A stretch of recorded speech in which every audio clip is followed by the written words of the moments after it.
Hello everyone, and thanks for joining us tonight from the Ahern Middle School, where polls have just closed, and we are here bringing you live election night coverage tonight. We've got a pretty full agenda for the evening. We're going to start off by talking about Founders Day with these two fellows from the JCs, and then we're going to interview some of the candidates that are going to be here throughout the night. We're going to have people hustling and bustling all around us, so bear with us if it's a little noisy in the background.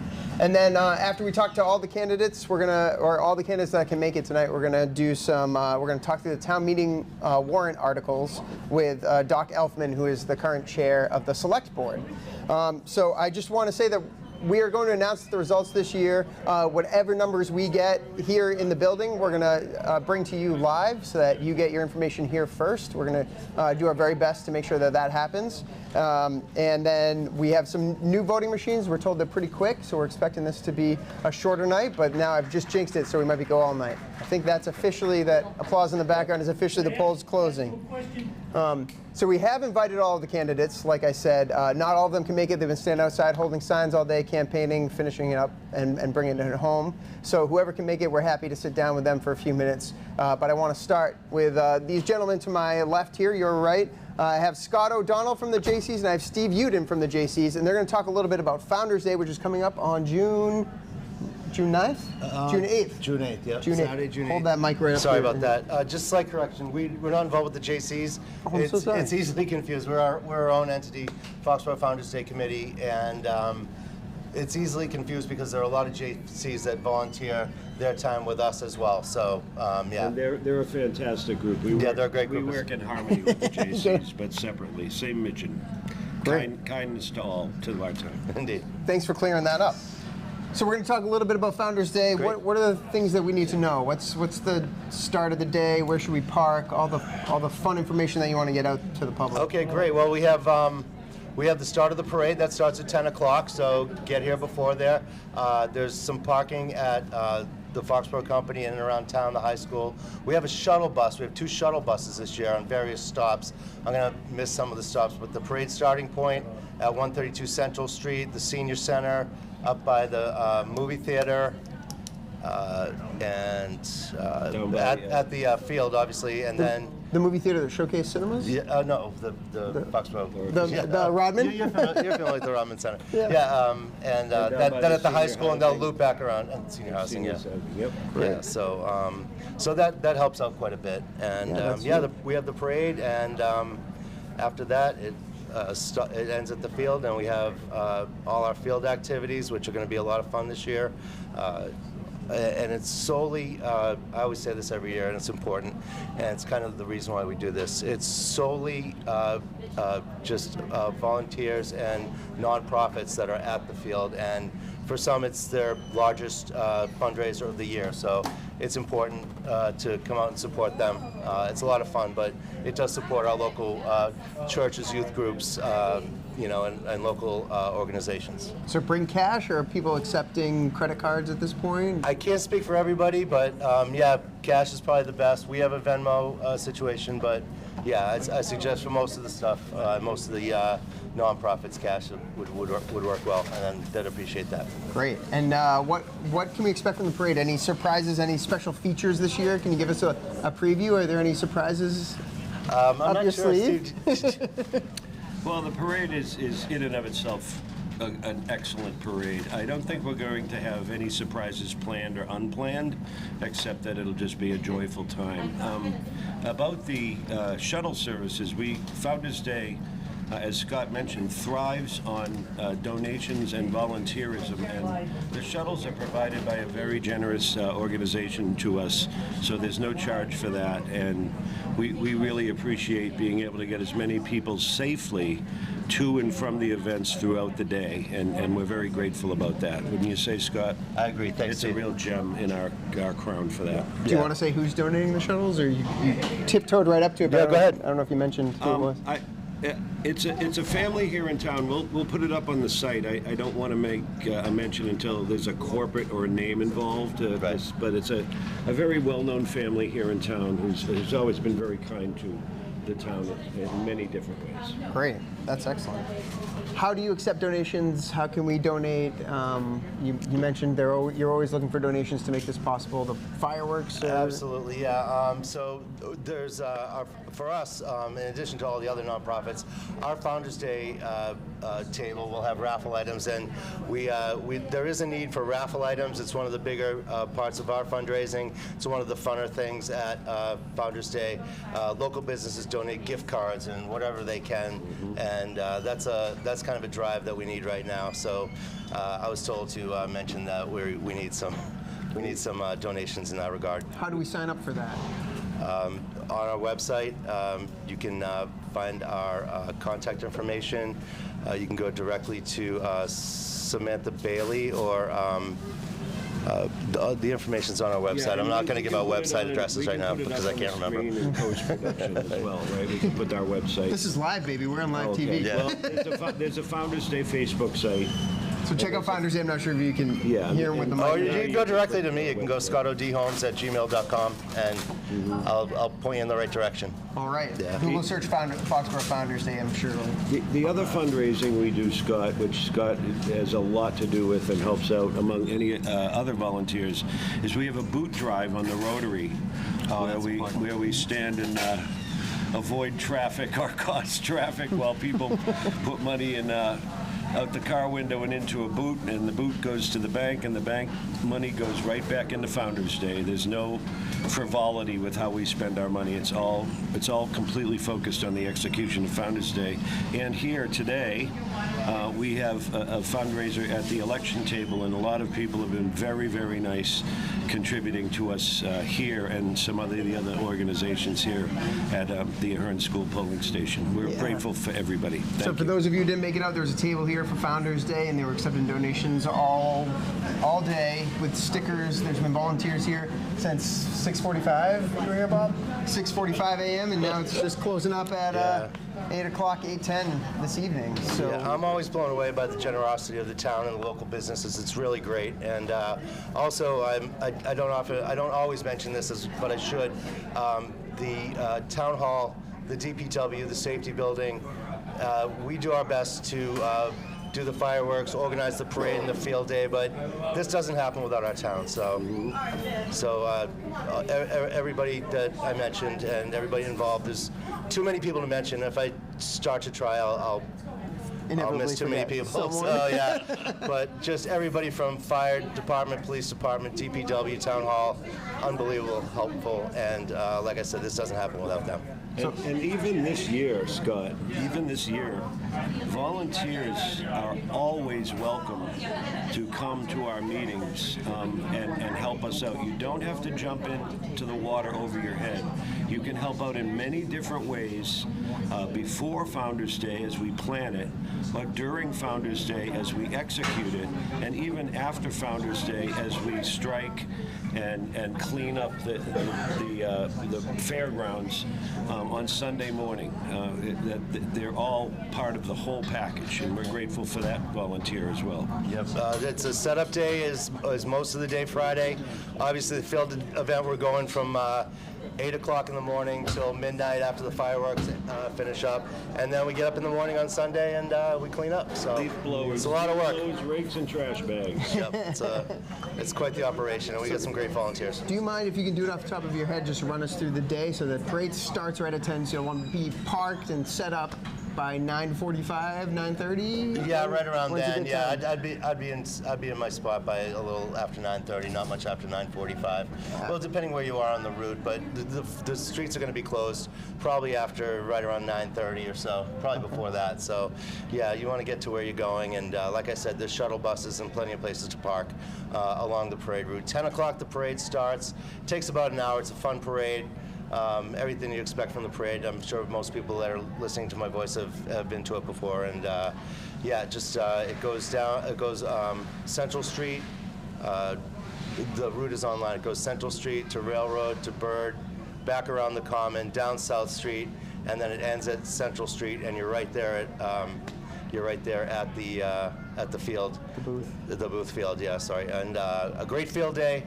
Afterwards, there's bands, there's dancing, there's all the food and events. There's French fries. Can we mention the Boy Scout French fries? Boy Scouts French fries. The Garden Club has the Is there a secret shortcake. to that? Because I wrote down, when should we get the potatoes? 'Cause I always do that. They go through about 600 pounds of potatoes every year. 600 pounds, Yep, wow. Yep, I asked one year. Wow. I was curious. That really blew me Very away. Irish but question. It's a very Irish question, yeah. What about the potatoes? So that was one of my questions. Is there ever a good time to get in line for the potatoes, or just as soon as you get there? Yeah, That's a bloodbath. Get in there. they usually run out, actually, yeah. So before 3 o'clock, I would say, absolutely, perfect. yeah. And then you said the parade's about an hour, and then the field is open pretty Yep. much until dusk? Right until about the fireworks. We have, once we shut the field down, then another band comes out, and it's a lot of fun. We hang out at the field and wait for the fireworks to start. And we'll have the Udine searchlight there, the 800 million candle searchlight, too. Oh, yeah, that's a fun one, that too, was yeah. Interesting. That was new a piece. couple years ago, right? Well, we've been doing it quite a Oh, while, but great. it's a very nice person here in town that donates their time, and it's their hobby, and it's a great piece to look at when you're at the field. Yeah, I love and if that. you're ever confused and can't find the field, you just look up and there's the searchlight. Perfect. Love to hear that. Couple more quick questions. Sure. The doll carriage parade, is that happening? Steve? Yes, it is. So Kristen Gustafson is part of our team, and she does the lion's share of the work. And then what we do is, you'll see calls for entries to the doll carriage parade, which is basically a doll carriage parade and a little red wagon parade. So boys and girls can contribute. We keep it in the elementary school level, children and parents and caregivers. And then we generally have our parade on the tennis courts at the Booth Field with some, thanks to our friends and volunteers at Foxboro Cable, we'll film it and then put it up later, and we'll have some prizes. And it's, I don't know how else to put it, it's wicked fun and wicked charming. And we hope to see as many people there as they want. That comes about just after the parade ends, usually. Right about there, yeah. Is when we have it, and we usually try to have some nice hosts or hostesses do the on-camera work while we show off the little children's joyful creations. That's always such a treat. I mean, that's It's one so of the darn highlights. cute. I love being part of it. Another question I had for you was, are they doing the fire demo this year? Yes, that's official. We talked about it at our last meeting, so. Great. Can you tell us what that is and what time? Do you know what time? It's usually around 11:30, a little before noontime, and yeah, they build a house or a framework of a house, and they go over some fire safety stuff, and so it's an educational experience as well. They talk about the fire safety, and here's how to not have what's just about to happen, and then they burn the sucker, and they show you how they put it out. It's a very safe event. The fire department makes sure everybody is very, very safe while they do the demonstration, so it's not something we just do haphazardly, I would say. No, that's for The sure. fire department are all very professional about the execution of I remember one thing I learned, that the reason water makes such a good extinguisher is because I think they said it expands to like 170 times its volume as soon as it turns into a gas. So it's really it does a good job of smothering fire. I had no idea. So I learned that a couple Founders Days ago. A lot of fun facts like that. Probably got the number wrong. Mr. Wizard Exactly. with us today. I love Mr. Wizard. Last thing, I wanted to ask you about the volunteer drive. Was that the boot drive you were talking about, or is it a different drive? No, just in general. It's not an official boot drive, but we need volunteers. We meet every Tuesday. You can get in touch with us with the contact information on the Founders Day site. And we're looking for volunteers. We get some new blood coming in every year. We get some high school kids that are volunteering and kids just out of high school, and we just want to keep that going. Should we say where our hideout is usually for these meetings? Oh, go ahead, yeah. Well, it's usually at the rec center, right? It's usually at the Booth Field, yep, at the rec center. It's Tuesdays at 7 o'clock. All free to come by or let us know beforehand. Yep. And obviously the day before, the day of, and the day after, we need some volunteers. Yeah, the town's very nice letting us use that facility. We are a private organization. Right. And we are so appreciative of all the work that you and the volunteers do. I'm sorry I misspoke about the JCs. That's a great organization, too. It's just absolutely. They're just not us. You guys are independent. Yeah, we're our own deal. Independently owned and operated. We're independently owned and operated. But you're still a nonprofit. Well done, yeah. Awesome. Is there anything else you wanted to say while you were here? No, you covered it. Thanks for your time, and I really appreciate it. Appreciate the generosity of the town today, the local businesses, and yeah, keep doing what you're doing because we need you. Scott, thank you so much for being here. Thanks, Jared. Steve, I appreciate you. Good to see you all. And, come one, come all, and during the parade, slow down when you drive because kids are filled with glee, and we want you driving slow uptown. Absolutely. Thanks so much for being here, both of you. Thanks, Jim. All right, appreciate you. See you later. I have an agent I have to go and Yeah, he's- movie Oh, deal yeah, with. right. The on-screen talent. Nice job, Jared. All right, thanks, Scott. I appreciate you. So now we're going to have Tayi Cordodima is here. Welcome, Tayi. Come on down. You drew the lucky short straw to go first. I'm going to have you hold this if you don't mind. Okay. Tayi, welcome. Thanks so much for being here today. This is, we have no results yet, so you've run your campaign. This is your opportunity to sort of address the public, and just was wondering, how did the campaign go for you? What are some takeaways, and was it a positive experience on the whole, or are you you have some regrets? Yeah. No. I think the campaign went really well. I got a chance to meet a lot of people that I didn't know before, and I feel like there was a lot of support. And I wasn't sure how many people would want to support me. I'm fairly new to town. I've only been here for 2 years, but I think that a lot of people took to mind and took to heart a lot of the things that I said, a lot of the things that I support, which aligned with the district's mission already. So I'm really excited. I'm really thankful for all of the support that I received. Made a lot of new friends, met a lot of great families. So regardless of the outcome, I'm really happy about that and excited to continue the work that I'm already doing. Excellent. Great answer. So what was your proudest moment from the campaign, if you had to pick one? Ooh. Is there a time where you were like, oh, that was really clicking, or like this event, or this Yeah, thing? I think I had a meet and greet a couple weeks ago, and meeting with parents who had real concerns and real questions. That was probably my proudest moment because people came out and asked some hard-hitting questions and wanted my honest answers, and I knew that would determine how they viewed me, how they viewed the work that I could possibly do on the school committee. So I think that was my proudest moment, being able to answer those questions honestly and have some real sincere conversations with a lot of people in town. It's great to hear that your answer to that question is connecting. That's what I boiled it down to, connecting with people. Yes, so yes. That's great. All right, here's another Monday morning quarterbacking question. Okay. Was there a question that came up either during the JC's candidates night and we met at the IGO night that you generously donated your time to? Was there a question that you were asked that you wish you could have answered differently, and now's your time to answer if you want, in the way you would have preferred to back then? Okay, let me think back to April 11th. Was it that long ago? It was, yeah.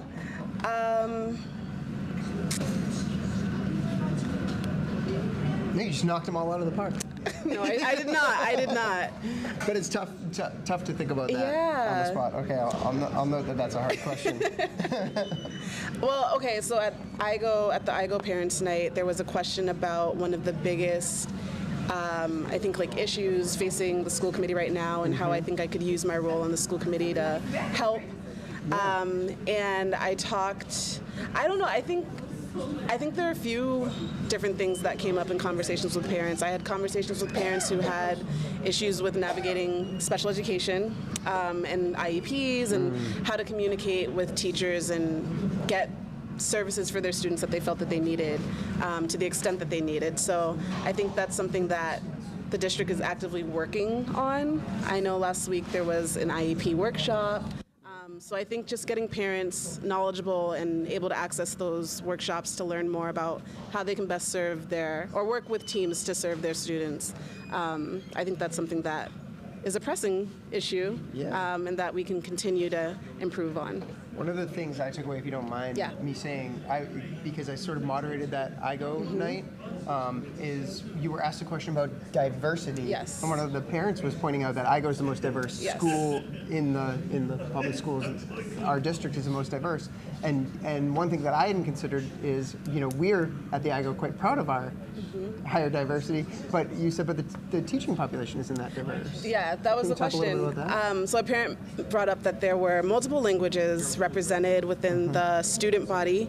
And so my question was, is that represented amongst the teachers as well? And obviously, we don't expect to have a teacher who speaks every language in the world. That would be great, but that would be amazing. Yeah, that's a high expectation. But I think that having teachers who are obviously culturally competent, who have exposure to different languages and cultures, that can really help affirm student identity.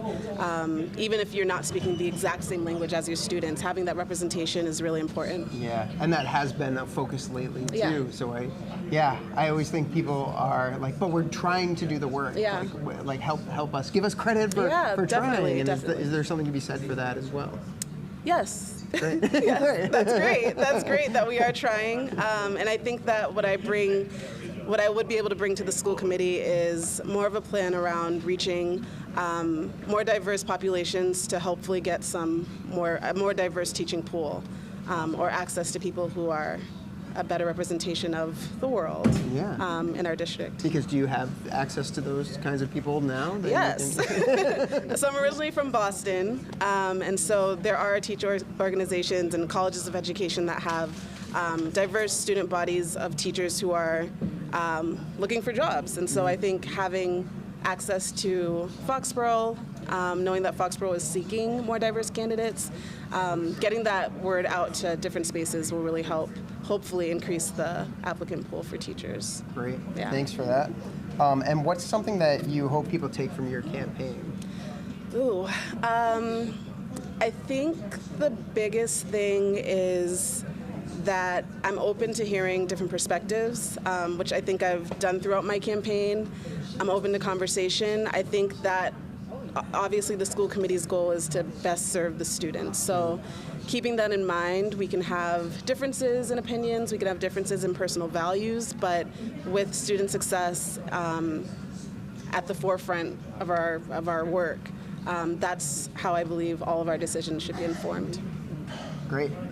So my next question, I'm just curious because you actively campaigned saying, I'm the best candidate, vote for me. And if you're elected, you'll be working alongside at least one of the other people you campaigned against. Mm-hmm. So I was wondering if there was there any sense of camaraderie amongst the four of you? And I should mention all of your names. There was Nathan Ehrman, Sarah Ladani, you, Tai Cordodima, and Richard Pearson. Yeah. So do you have an affinity for those other three? Has there been a good? I think so. Every time we've gotten together, so at the JC's night, we all met. I met everyone for the first time in person then. We met at the IGO Parents Night, and I haven't had any kind of negative interactions with anyone. I think we all worked really hard to campaign, and we all have a passion for this position. So having that in common, there was no bad blood between us. That's great. Yeah. One thing I always like to point out, which I meant to do at the beginning of this broadcast, is that you're a volunteer. Everyone who ran is a volunteer, fighting for a volunteer position, right? No one's going to walk out of this race a millionaire at the end of the night. Like, you're just saying, I think I can add some value here. Yeah. I'll dedicate my time and donate my time. And so you've already done so much of that for the campaign, and you're saying, and I'm willing to do it for 3 more years if you'll have me. So we thank you, and thanks to the other 3 candidates on the school committee for putting themselves forward, and I think it's quite brave of all of you. Thank you. And that's something I think I would want to do, but and what is going to be your highest priority if elected? What's like day one? What are you hitting the ground running trying to do? Is the background noise too much, Michael? Is it okay? Okay. It's just quite loud in this room. I hope it's not distracting to you, but I can think. You are. You're thinking on your feet. I think top priority would be thinking ahead for the success plan for the next, 5 years. I know the current one is up at the end of 2025, so I'm sure that's already something that's being thought about. So thinking about those 4 pillars, what goals do we need to continue to work on, what things can we add, thinking about what's been successful, what maybe needs to change. So that's what I'm looking forward to working on. Great. Yeah. And did you look at that success plan before you ran? And I did, just to see if my own values aligned. that's interesting. Yeah. And I think what were your takeaways from that? Sorry, I didn't mean to interrupt. they do. So when we moved to Foxborough, I looked at the school district, and I think when people hear that, they think at first those rankings, those arbitrary rankings. Yep. And for me, as an educator, I looked at the district website, I looked at that documentation of what the mission of the school district was. And a lot of that aligned with my own values for DEI, the teaching, learning. Diversity, equity, and inclusion. Yes. The Kind teaching. of a third rail sometimes for certain It is, people, but I think it's just some people misunderstand the definition of diversity. so what's your definition? My definition of diversity, and I said this at the IGO Parents Night as well, like to simplify it extremely is just understanding difference. So that can be inability, that can be differences in culture, that can be differences in learning styles. Like there are many differences that we can have across the student body, and I think just understanding and making space for those differences to be viewed as assets as opposed to problems is really important in a school district. Yeah, I like that. Thank answer. you. On paper, I'd love to see how it plays out in real life. For sure. Yeah, I do too. You also mentioned the success plan is up in 2025. What is the length of a success plan typically? Is it So this 5 current years? one was 5 years. It was 2020 to 2025. Oh, so that's decided per plan. Yeah. Okay, great. So you would be a part of the next success plan if you're elected. Mm-hmm. What kinds of things do you think that it's missing that you'd want to add? So, and I talked about this at the IGO Parents Night as well.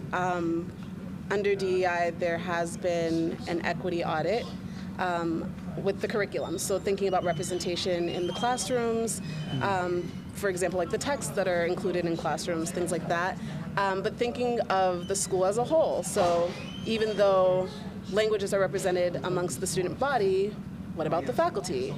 Thinking about ways that we can include programming that helps students feel appreciated, feel seen. I think, at least in my encounters over the weekends at the Common, I've had students and graduates come up to me and share their experiences. I think that a lot goes unseen by teachers and by administrators. And hearing from students directly lets me know that the things that I've been talking about as far as diversity and representation are super important. So I hope to be able to advocate and amplify those views and perspectives and experiences so that we can work to see how we can improve those experiences for students. I love that. Yeah. What was your strategy for getting the word out? I don't think I knew you before you started campaigning. Yeah. So now I've seen you several times. So I, at first, started out, I think I joined like a Facebook group, one of the many Facebook groups, looking for activities for my kids. So I go to the library all the time. We go to like on Wednesday mornings. There's like singing and book reading. I did all those back in the day. I miss them. Yep. Yeah, my daughter loves it. So at first I was looking for activities for them. And then I think I posted that I was running and collecting signatures.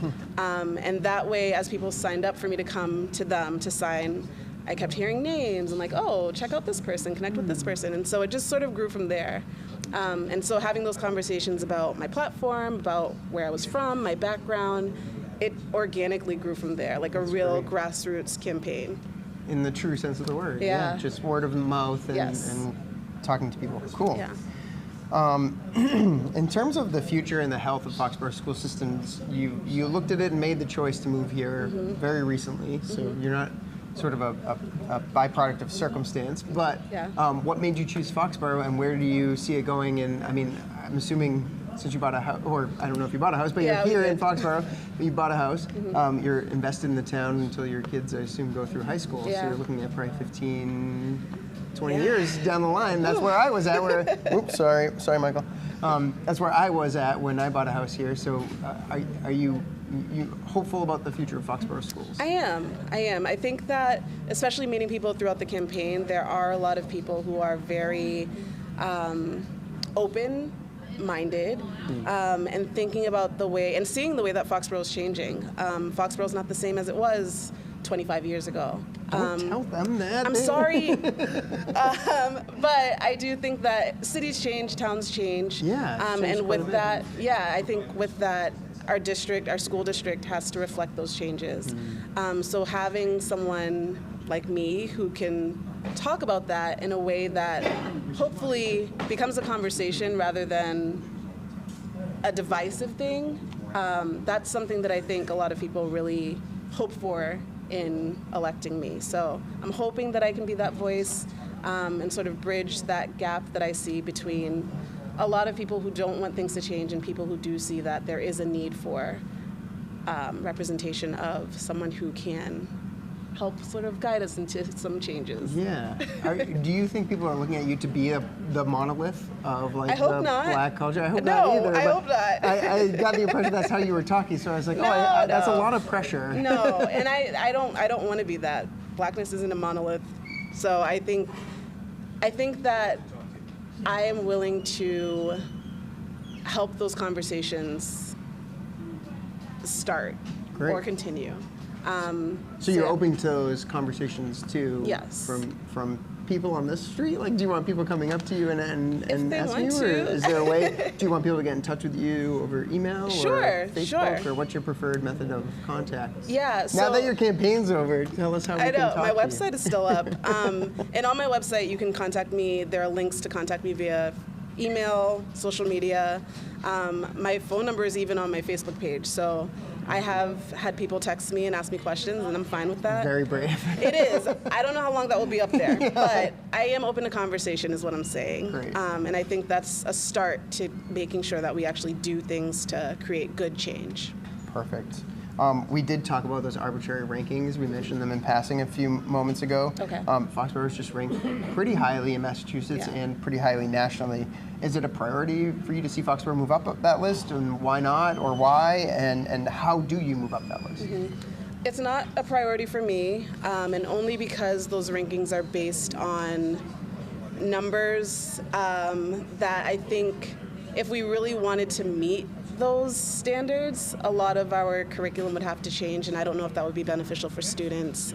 For example, thinking about AP enrollment and the scores that students get on AP tests, in order to really increase those rankings, I think we would have to make enrollment in AP courses a lot more exclusionary, so that we are guaranteeing that students who are enrolled will score really highly on the tests to increase those rankings. I don't recommend that, but that's one way to do it.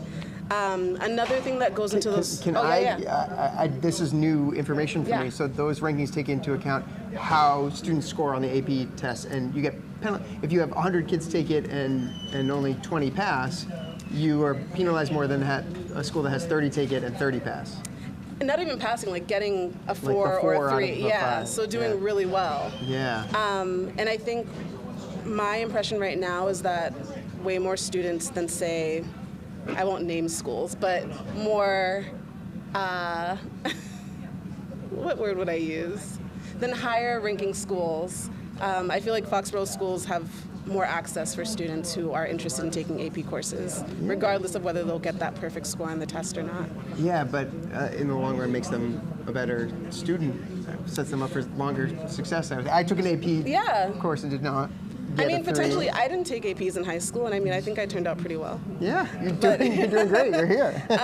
But yeah, there are other ways to evaluate whether a school is doing well. I think how well our underrepresented groups are served and how well they're doing amongst the student body, academically, socially, that's another way to view how well a school is doing. So I think wherever our priorities lie, that's going to determine what people look to see how our schools are actually doing. Great. My last question for you, because we're just about out of time, is what are some issues in our school that are not getting enough attention, in your opinion, that you want to shine a light on, where you have an international internet audience, you know? International internet people audience. Anyone could be viewing this. Yeah.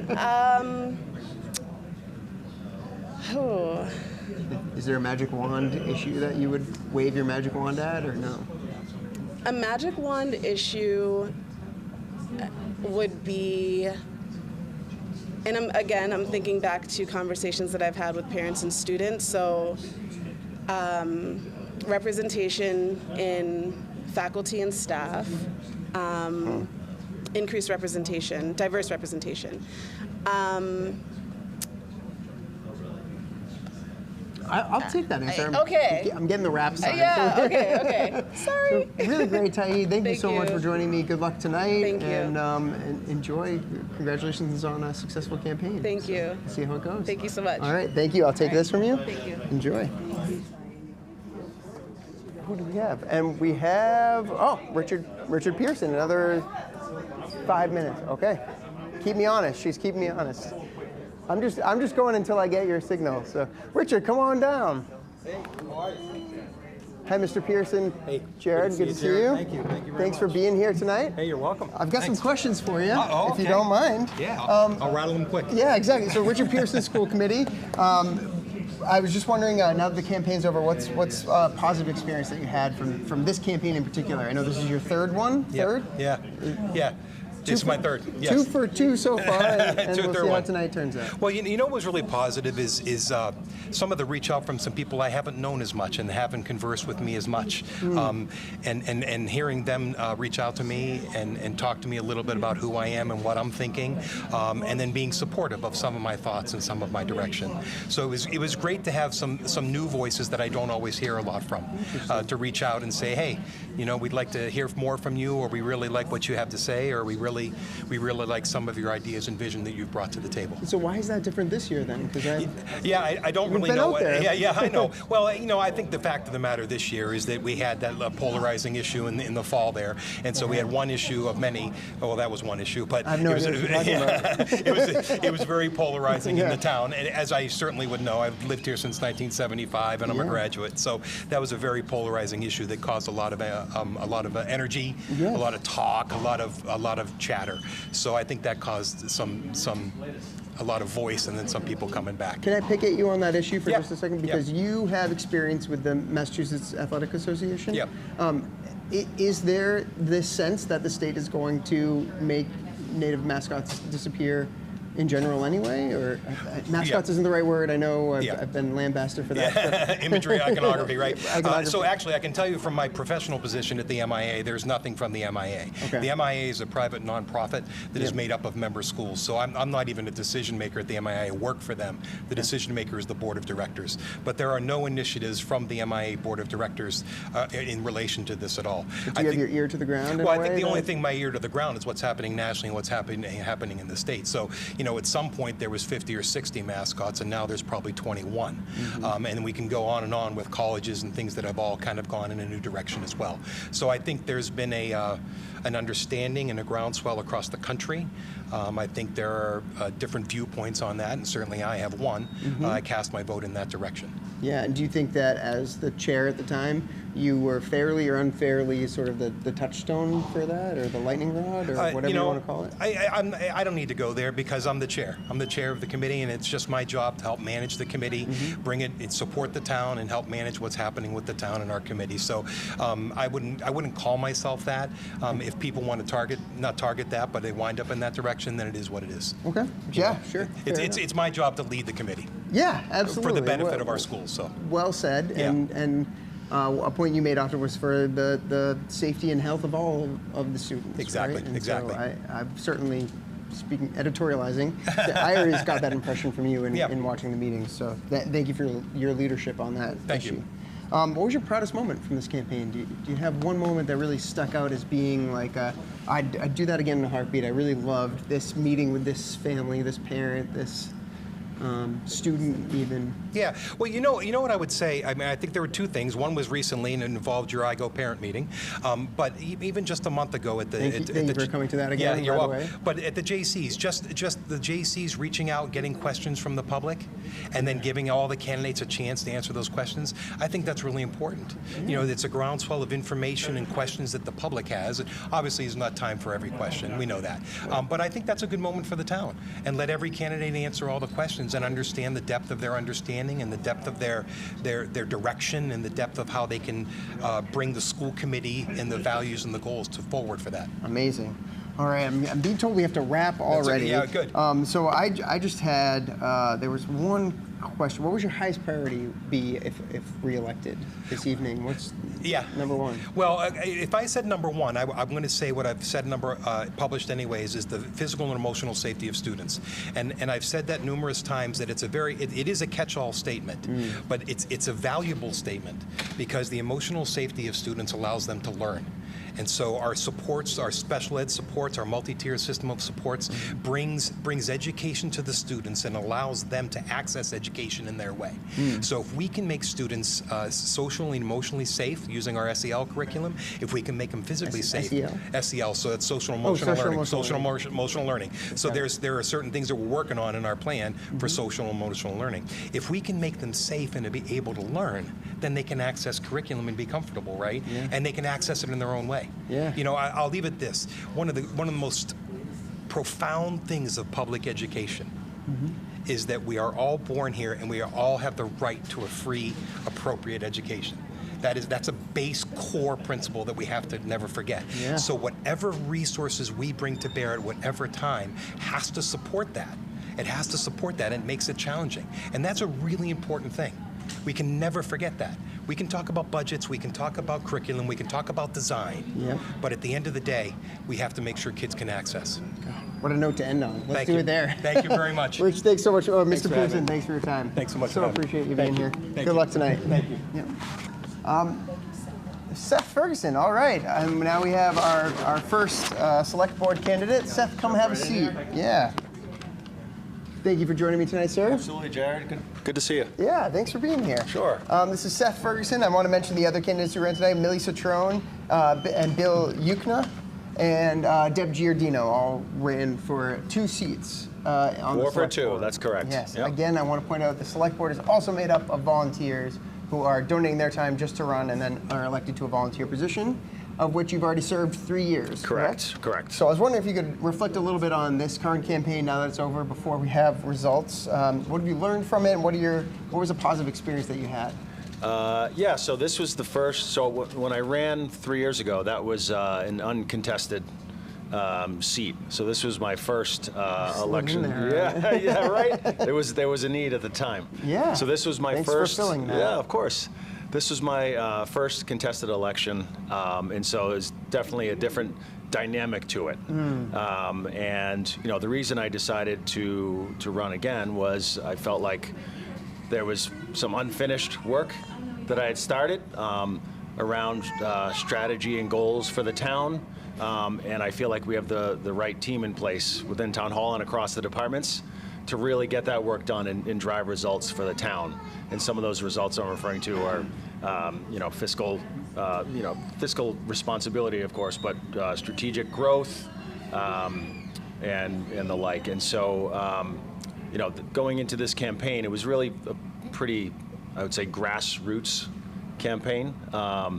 So it was me. I had a couple of donors. I probably could have bought a few more signs. But I got, I got some good demand there. I placed them strategically around town pretty well, so I've heard.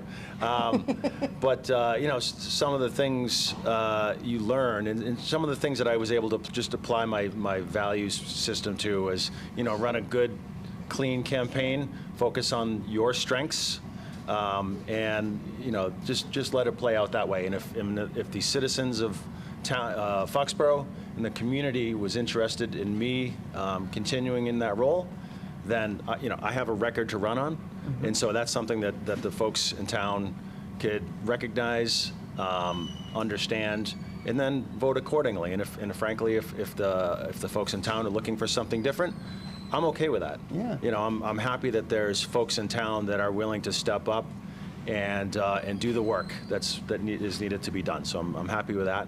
And then something I think I've learned during this campaign is that I basically grew up here in Foxborough. I've been here a long time. So basically. Well, I'm not born and raised. That's a dirty little secret. I was not born here, but since 8th grade. Like okay. I was lied to. 8th grade. So, but it's been a long street time. Cred, I guess. Yeah, and my wife, she never wants to leave here because she loves Foxborough. But at any rate, what I've learned is support can come from places you may not expect. Being from town, I know a lot of people, and I got a lot of support from people that I've known for a long time, but I've also gotten some great support from new people, and I was so appreciative of that. And so that was something that was really surprising and nice, and I appreciate it. Everyone who supported me, I appreciate it very much.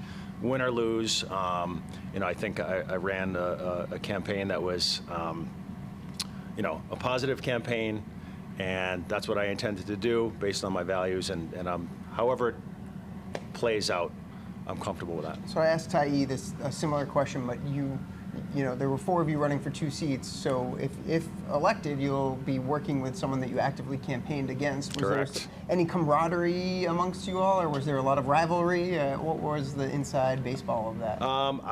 So as far as the 4 candidates, I think there's obviously rivalry. We all want to win. Yeah. We all want to win. That's the seat, right? But we all went about it, I think, in the right way. We were all very respectful of each other. All throughout the campaign, including today.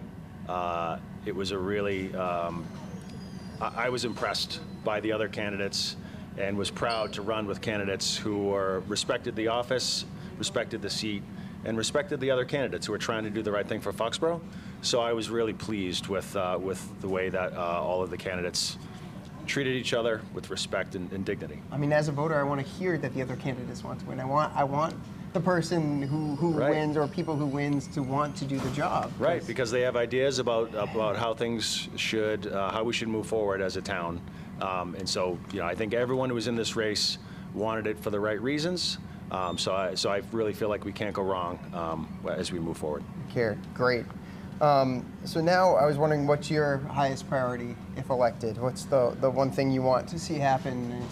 Yeah, and I is it think already it's on the ballot, or? So no, I mean it's part of it, but when you think about what the select board does, the people see what happens when we sit at the table. They see us accepting donations, they see us approving change of managers, but I feel like and that's sort of table stakes as a member of the select board. What I think about is how can we move forward with new ideas, and the places to get ideas are from the community, places are from department heads, places may be from town management, or anywhere really. You may see something that's happening in a neighboring community. They say, wow, that's really great. And it's okay if we borrow, leverage other places' ideas. But so it's sort of idealistic.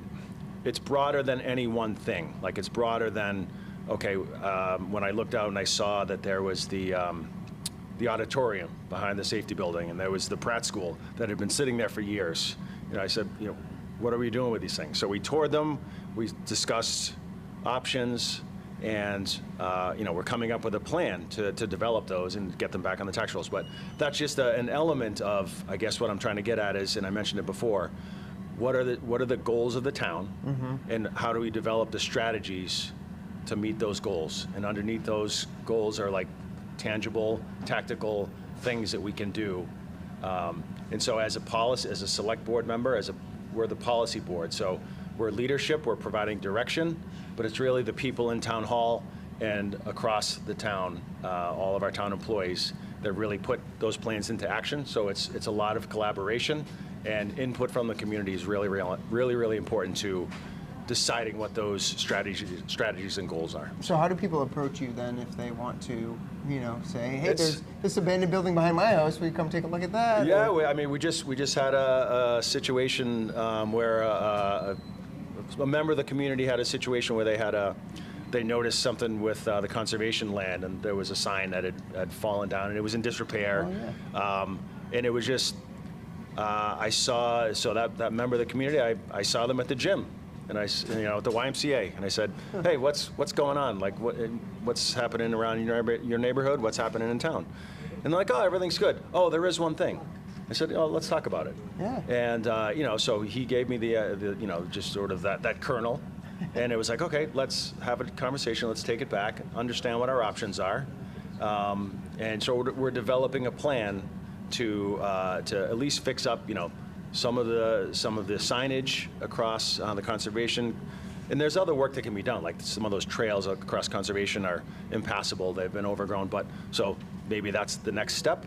But it's basically, people just, and I've told people, especially during the campaign, but reach out to me, because when I hear what the ideas from the community are, that's to me is what I've called the low-hanging fruit. Like, I want to understand what's happening in the community, what people are thinking about, what their concerns are, and that's the stuff that we can act on, because that's what I know that people are trying to understand and have solutions. So we're trying to provide those if we can. Yeah, so you're sort of dizzy around it, but representative government is what you're talking about, right? And that's, we as citizens elect you or two of your counterparts to represent us and our interests. Right. And that doesn't mean that once you're in office you're unapproachable or don't take notes. No, I'd prefer it the other way. I'd prefer people to reach out and let me know what's going on so that we can move forward and help find solutions for the things that people are looking for in town. And so you're on the current select board, and so you're responsible for putting up the town warrants that we've had. Can you briefly talk? I think we still have a few more minutes about the 3 tax exclusions that were on the ballot today. Yeah, and so I'm by far not the resident expert on those. But, no, I'm just curious to hear your perspective on them. I think those fall under the category of intelligent investment, investing for the future of Foxborough. All 3? All 3, absolutely. I think they all fall into that category because there's things that the community has voiced their opinion that they're looking for, or there's a need. For example, with the police department, the build out of the locker facilities and the like. So that's a no-brainer. Yeah, so those things really fall into the category of smart investment. If we don't do it now, it's going to cost more later. It really will. So that's my perspective on it.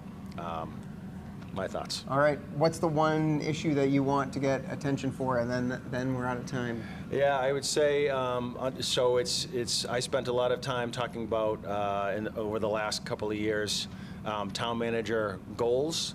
So understanding what our vision is for the town and synthesizing those into goals for the town manager, but also for our town, what our goals are based and what the strategies are for delivering the results that folks want. So I'm going to be focusing on those strategies and goals over the next 3 years if I'm elected to do so.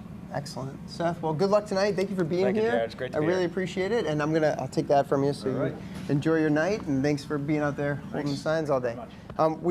Thanks, Seth. We're going to throw to a break really quickly, and we'll be back in a few moments with Doc Elfman. We're going to go over some of the articles in the town warrant, and we'll bring you those election results just as soon as we get it. So please stay tuned. We'll be right back.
You can download these, they're available at Town Hall. But they'll also library, have everything. on the bottom who put them forward. So, for example, Article 16 was put forward by the Select Board. Article 17 was Human Services Department. So it just gives people idea what committees and departments requested it to be a warrant. I have to article. open up to a citizen petition. And I was just going to bring that up. Great. He's brilliant. He reads my mind. That's why we work so well together. And there is another way that sort of bypasses the whole system, and that is if a citizen decides, a group of citizens decide that they want to bring something up as a warrant article in front of town meeting, they can do something called a citizen's petition. And a citizen's petition, once they have the appropriate signatures, and I think it's 50, can automatically be put on the warrant. It doesn't necessarily. They'll still have to defend it in front of the selectmen and defend it in front of the advisory committee. But generally, that's pass, go, collect your $200, go right to the warrant. And some are very meaningful. We had the sidewalk citizen petitions last year. We've got one. There's mention of the sidewalks in several articles. In several of the articles, yeah. there's a few down a little bit later on that have. It is a good way to enact change if you're. If they need to, sometimes. You side there a little bit. Well, no, sometimes a citizen's petition, will come in front of us and we'll say, well, why don't we fine tune this a little bit? Let's work on it another 6 months. We did this one last year where. We said, why don't you take it off the table? We'll take it over. We'll push it forward as a select board, and that worked out better. And some just go through. We've had them in our history where the select board has not approved that citizen's petition, and but it was still brought up at town meeting and passed. Didn't pass. The one I'm thinking of, but some do also pass. Vindication for the select board, I guess, right? It was just the wrong timing to do something, but the person who put it forward just wanted to continue on, and we're like, that's your right as a citizen to do that. You're very political. I don't have to be because I'm not elected. You're not elected officials, and we snickered afterwards. I'm the only one. Of course. But yes, that's another way you can get a warrant is through a citizen's petition. Do we want to dive in now? Are you it's up to you. Right. We're going to take a quick sip. I don't know about how at home, but it's quite loud in this room, so I hope it's not distracting to you. But there's quite a lot of energy as people are awaiting results. So it's okay? Or does it sound loud? Everybody can hear us okay? They can hear us all right? So that's all I care about. Can you hear me? Do I sound okay? It's all about you. Exactly. Audio's good. Do you want me to hold that for you? I got a little chair here. Let's dive in. All right, so the first one, in no particular order, I say as a joke, because we did talk about an order here, was the DPW expansion project. Okay. It's Article 13. From what I can tell, it's the biggest ticket item. Yes. Can you tell us a little bit about it? Like, what exactly are they expanding? I know there are fuel tanks underground that are against code that needs to be brought above ground. Why does this have to happen this year, and what is it? I have no idea. Let's go to 14. No. Can you imagine that was your answer for everyone? I don't know. Let's go to 15. I don't know. Let's go to 23. If Paige Duggan a heart attack. She's watching right now. I told her she's going to yell at me tomorrow. So, first of all, the main building's over 50 years old, and buildings deteriorate. They get older. At one point, 50 years ago, they may have had 10 trucks. Now, I believe the DPW, I had it written down somewhere, but I might not have it. They have hundreds of trucks they take care of. They take care of their trucks. They take care of all the buses in the community. The town has their own bus system. School buses. And the buses for the senior center. They take care of all the police vehicles. The only ones they generally don't take care of is the fire, because they have their own on-staff mechanic. but if it's something that mechanic can't do, they'll take it over too. Okay, great. There's, and the building's just getting old. It's not up to, they're grandfathered in, I believe, but there's a few OSHA requirements that need to be done. Okay. They need, so a lot of the, they've outgrown their mechanic space. Their lifts right now can only lift like a bus so far off the ground, enough to change a tire, but the mechanic still has to go on the creeper to get underneath it and work it. One of the new things they're going to do is a heavy-duty lift to be able to lift so the mechanic can stand like most mechanics do with cars and light trucks. Sorry, I'm paying attention to text messages from home as well. So. No, that's all right. If we were at the dinner table, I'd tell you to put your phone away. I'm not trying to be rude. I'm just trying to keep up if there are results popping up elsewhere. Yeah, totally understand. My kids are off. Good for you. And there's a lot of vehicles that are stored outside that will be able to be stored inside. You brought up the gas tanks are underneath now. They're going to, and there's only one gas pump or one island. They're going to bring them above ground, bring them into compliance. Have a couple of pumping stations. It's so old sometimes the pumps don't even work. And the vehicles from town, if you ever see an ambulance at the Shell station filling up, it's because the pumping pumps at the DPW broke down again. So it's. Should I read the article? Would it be helpful to the folks at home, or do you think that's so? Because we're talking around everything. Right. Just one thing to point out: 10,000 square foot new construction edition. Yes. So they're going to renovate the old one. They're going into that maintenance bay. I think it's going to be, 5 bays that can fit anything from a patrol car all the way up to their biggest dump truck. Right. And again, the heavy-duty lifts. Can lift the biggest dump truck? Yep. There's going to be a little bit of a conference room, so anybody taking continuing ed or certifications will have a room to do that in, and just bring everything up to code. It's hopefully going to be a building that will last, another 50 years. But stuff, that doesn't even include the tree department, the water department. All these departments are all housed under DPW. All housed under Chris Gallagher and DPW. Love Chris Gallagher. Great guy. So this has been a long time coming then? Has this been... it's a long time coming. Are we nipping this in the bud? This is a long time coming. This is a long time coming, Okay. but this is the first time it's been on the ballot. I heard you interview Seth a few minutes ago. It's got to be done. Let's do it now before it costs more waiting a year or 2 or 10. Yeah, he had a phrase I like. I'm gonna, mix it all up. But he said investing in Foxborough. Like we're investing in Foxborough. Correct. Yeah, and really, pretty much all 3 of these are all investing back in Foxborough. And the reason to do that this year? Why this year?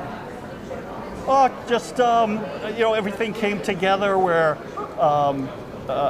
it's a good year to do it. We have nothing else that needs to be done this year. The Taylor School's on the horizon. We all know that, but that's still a couple of years away. We're waiting for the state to greenlight that project. Correct, right? and so that's a few years down the road. So right now, this is a perfect time to fit this big project. Plus, there's a couple of other projects that are coming offline whose debts have been paid off. Right, and we have it seems like we have the acreage there to work with, right? They had a space consultant come in and they've just got that down pat on how they're going to build it, where they're going to build it. Another thing right now is if they wash any of the vehicles, it's just going into a drain and into wherever. But part of the deal is the new wash bay is going to be hooked up directly to the sewer system and pumped and recycled at the water treatment. No, water treatment facility in Norton. Great. Okay. So I'm trying to formulate this question in my head. But Don't hurt yourself. I know they're working overtime today.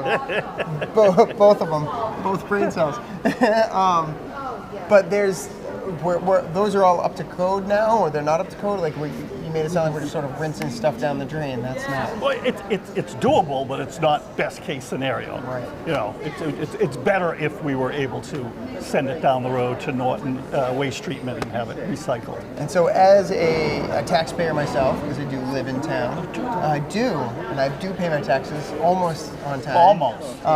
But if we've already, as a town, invested some resources in planning out this project, assume you've hired architects, you said the spacer, and the spacing specialist, it seems like, for my money, it would be a waste to put all of this stuff that needs to get done anyway to poor use if we don't use all of this money we've already invested. Why wouldn't we want to do this project? Is my question to you. We want to do the project. We want to do the project. Yeah. You're not going to do any devil's advocate for me? No, You're going to make me do it all? Oh, no, not on this. Not on this one. Too important. Yeah, way too important. It needs to be done. Because these are the people it's who way plow the roads. Right. They're It's way outdated. repaving. And they're doing it all. They're cutting down the trees. They're keeping the common, uptown beautiful and neat and clean. And they're keeping all our fields, all our ball fields, all up to code, beautiful lawns, beautiful, and they're cut and they're lined, with lime, and yeah, they're doing a wonderful job. Do they, just very specific niche question, but do they plow all of the sidewalks in Foxborough? No, I believe the rule of thumb is the sidewalks around the schools in downtown. So for like a mile away from schools for the walkers and downtown. I don't know why. I'm on Beach Street and ours always gets plowed, and so I was just curious about that. Yeah. I have no Near idea. the stadium? No, I don't know if it's that as much as ask maybe Chris. Sage. Oh, Sage School is Sage still School a is right clue there. right down there, so maybe That is a school. that could be, but that would be a great question for Chris. All right. Yeah. Sounds Yeah. good. Can I ask a process question? So Sure. tonight we all voted on the 3 questions today. It just got quiet, so we're trying to figure out what's happening. LB, you got anything for me? Okay. It just got quiet for no reason. So we were asked to vote on these 3 questions. This was question 1 today. It needs to pass 50% margin of voters, and then at town meeting it has to pass a 2/3. 2/3. That's just per our town bylaws. Some Why of it's- 50 and then 2/3? I think some of it is state codes. Okay. State. She's coming out. Do we want to take a break? Oh, we need your mic back, please.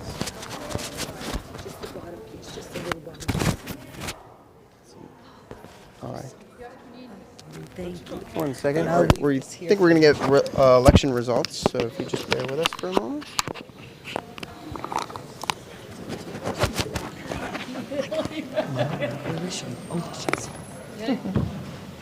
All right, good evening, people. Thanks for coming on out. So tonight's annual town election, here are the unofficial results from the tapes. They do not include all yet of write-in votes or sections, but these are the significant numbers from the tape. Unofficial results for the office of selectman for 3 years, for the select board, vote for 2. Seth Ferguson, 1,163. Mildred Citrone, 635. Deborah Giordino, 1,405. William Yukna, 1,563. Assessor for 3 years, vote for 1. Lori Rudd, 1,894. School committee members for 3 years, vote for 2. Sarah Ladani, 1,506. Richard Pearson, 942. Tai Cordodima, 880. Nathan Ehrman, 1,442. Water and Sewer Commissioner, vote for 1. Michael Stanton, 1,930. Board of Health, Betsy Allo, 1,866. Boyden Library Trustee for 3 years, and we had 1 declared write-in candidate. Sarah Halton, 1,912. Paul Ivanoskis, 99 write-in votes. Those are the 2 to be seated. Planning Board member, vote for 2. Tracy Vasilet, 1,787. Kevin Weinfeld, 1,799. Housing Authority, 5 years, Greg Spear, 1,849. On question 1, yes votes, 1,311. No votes, 1,183.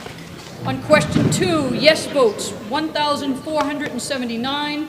No votes, 1,053. On question 3, yes votes, 1,561. No votes, 972. Those are our unofficial results for tonight. Thank you. So all 3 questions will go.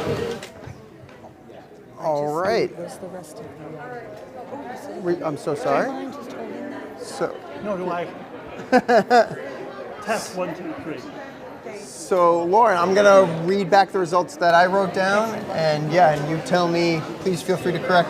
The preliminary results show Deb Giardino and Bill Yukno winning the select board positions, and Sarah Ladonni being reelected for the school committee, and Nathan Herman being elected for the school committee. From what I heard, I did quick math in my head. All 3 questions passed. All 3 passed. All 3 questions passed. Passed the first hurdle. Passed the first hurdle. Can we talk a little bit about those numbers, because they were almost 50-50 for the first 2? I Are you getting information as well? Or? No, just texting results. Okay. So it seems like all 3 questions passed and will be on the town ballot, which is what Doc and I are here to talk about. We want to congratulate all of the winners of the 2 contested races, and also thank everyone else who ran today. I appreciate everyone putting themselves out there. I always say it's a volunteers running for volunteer positions. Correct. So thank you to everyone for doing that. Anything else you want to say about those results right now? I'm very excited. You're very excited about it? Very excited. I was all very pro all 3 of them. Awesome. Yes. All 3 questions. All 3 questions. All 3 questions. Great. Politics we'll stay out of, but all 3 questions. Well, you've got yes. you've got some new. You've got we 2 have new 2 new board members. select board members. Yeah. So, all right. You don't want to come in. I can tell. So, No.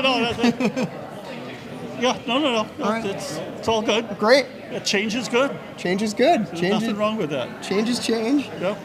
Let's talk about those 3 questions then. Well, we did one. We did one. Yeah. Close. Do we want to campaign for it anymore? Well, while we still have people watching. Well, we have to campaign that they come out and vote for it at town meeting. So Come if you want to vote at discuss the other 2 before we head out, that's fine I would love by to. me. But I know it's past your bedtime. It's so. way past my bedtime. Let's touch on them quickly, because the police locker room, Yeah. I think to me is a no-brainer. But Well, it was again, when town hall was started and architectural plans, the world was different. You know, you went from no female police officers to now 9 officers and staff that can now need that, and they've got a locker room with 4 lockers. It's very small. That doesn't even include game day when female officers from other communities come and help out, and if anybody gets arrested, 50% of the booking officers have to be females, because 50% of the people that might be arrested might be females. Yeah, so sure. you've got an influx of a lot of women coming into town hall on game days, on event days, on concerts. So they're in dire need of expanding that. And the plan to expand it, I think, is a brilliant plan. It's to build into the male locker room a female locker room, and then push out the male locker room back into the parking lot. And it's a great plan. It's a great idea. One thing I want to tell everybody that I meant to bring up earlier. We're going to be discussing it. Everything's wrapping up here soon. We'll get into the last one. Yeah. But if you want some really great detail on all 3 of these, go to Foxboro Cable Access. FCATV.org. Yeah, something like that. And Paige Duncan did a wonderful 10 to 15 minute discussion with each of the department heads on why each of these 3 was important. They walked through the facilities. They discussed the need for it. The locker room with not only Chief Grace, but 5 of the female officers, why it's so important to expand that. Talks to Chris Gallagher, and they take a tour of the DPW building, and then Mark Craig Is that brother by any chance? No relation. No, Mark I get Craig. that a lot. Both good-looking guys. Oh, so thank you know. I'll take that. And then Mark does the community center, and they both do a wonderful job. It's a quick little tutorial from 11 to 15 minutes, and Paige is the MC. She does town manager. She does a great job. Awesome. Let's do it. Yeah.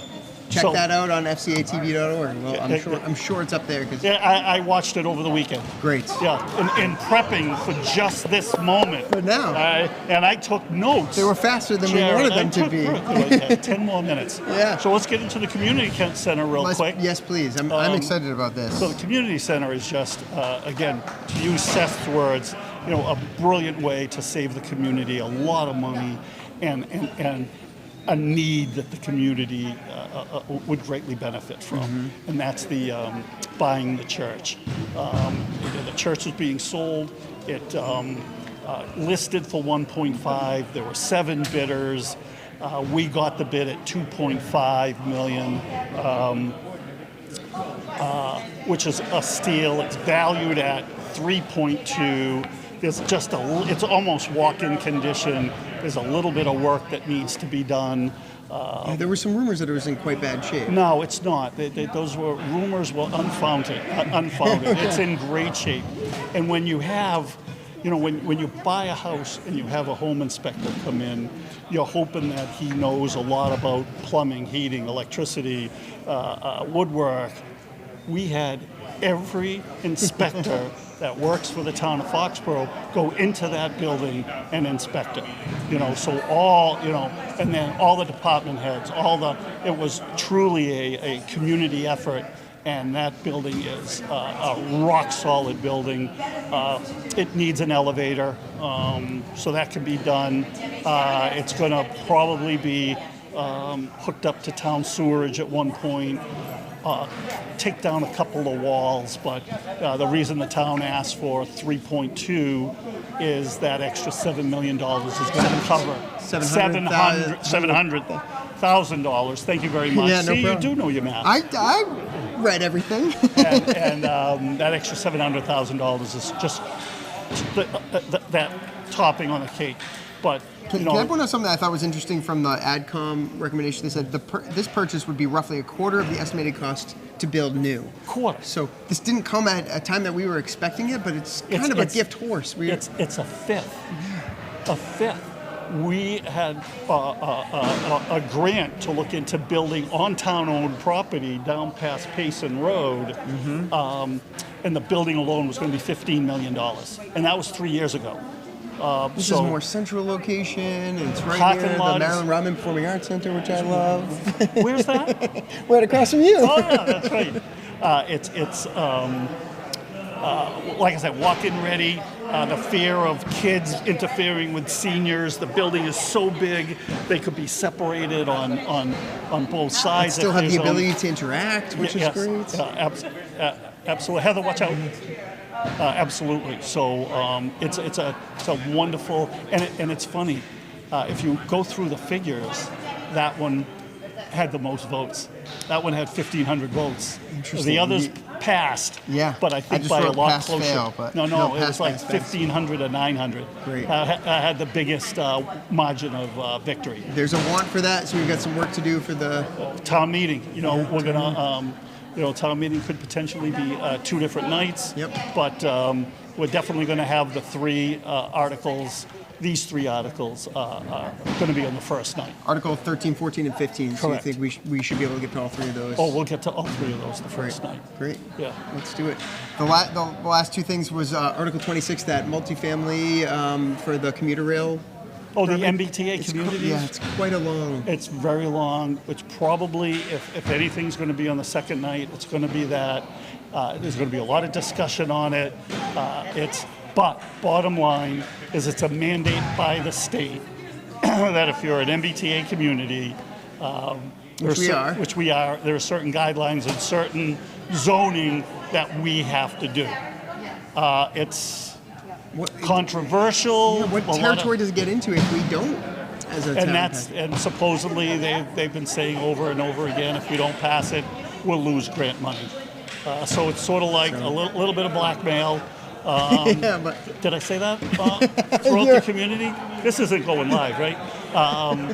But the town came up with a good, passable plan if the voters vote for it. great. But there's a lot of negativity out there. Yep. And what was the fifth one? The fifth one we were going to talk about was just the budget in general. Yeah, the budget, as we discussed earlier, it's been combed through by the town manager, all the departments, AdCom. Can I ask, because there were a couple things that were lower than requested? Why was the fire salaries, did the select board approve $70,000 lower than requested? Do you know nitty gritty? No, I don't remember. So there were a couple of those. Library salaries was $24,000 lower. Group health and life insurance was $90,000 lower, and the risk management was $35,000. Well, the bottom two are insurance companies. We have a guess of what the insurance is going to be, and then sometimes we don't get the final tally until after the budget's been done. So those two are actual numbers that are coming in, and they came in less than. And I assume the other two are, it'll be an interesting, you made that note, but I believe on the, I believe library is going to look to use that $24,000. Okay. So that might come up as a discussion. That might come up as a discussion. And the fire chief, I believe we approved another firefighter, so that might use up that other $70,000 there too. So they had asked for $4,905,000. The town manager recommended $4,681,000, and the select board recommends $4,751,000. So I didn't know if you knew why. How recent is that? I picked this up last Monday. So let's see. April 10th, it says. April 10th, 2024, 10:44 a.m. Yeah, same. Yeah, see, there might be some little bit, but I don't remember specifically. Okay. You're just trying to put more money in the town's No, pocket. not at all. There was some good conversation as why to change it a little. All right. Well, maybe it'll be a question next week. Maybe It'll maybe come I've up opened on- a can of worms on for the you. floor. We'll see. All right, Doc. Should we talk about anything else tonight, or should we? No, it's up to you. I'm good. You're good. It's always a pleasure. Yeah. I always appreciate it, Doc. Thank you for your time. Dr. Elfman is here. I also want to give some shout outs to some people who helped behind the scenes tonight. Our camera operator is Greg McGrath. Thank you, Greg, for being here. Our production assistant is Bob Gillis. Our director is Michael Weber. Our producer is Lauren Bitar, co-produced by myself and hosted by me, Jared Craig. So thanks so much for tuning in tonight, and we hope that you're happy with the election results, and we'll be coming back to you live again at the next contested election. So thanks for being here. Good night, everybody. Good night.